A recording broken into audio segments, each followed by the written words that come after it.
Приказна за еден панајот. Оваа приказна започнува на ѕидот од лебарницата. Незиниот наслов го беше напишал Златко со зелена креда, што ја беше зел од училницата. Панајот е најмразливиот мачор на светот. Сите што доаѓаа да купат леб го прочитаа, но малкумина од нив знаеа во што е работата. Се разбира, затоа пак децата од целата улица добро го познаваа Панајот.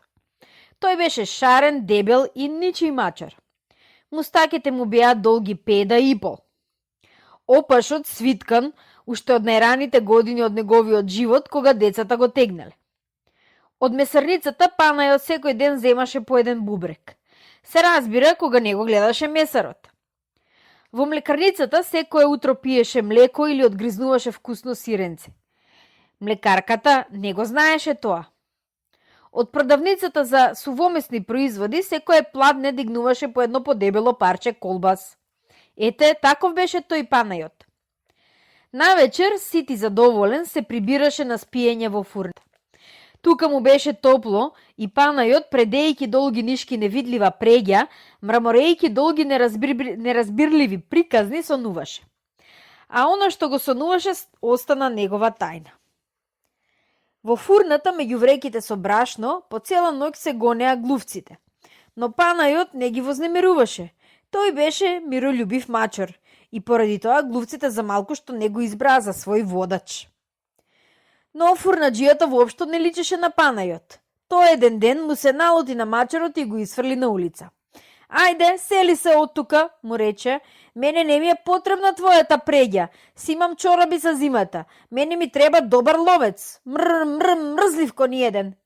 И пред носот му ја тресна вратата. Мачарот остана на улица без стан и без стопан. Но веднаш тука се најдоа децата и го прифатија во своите раце.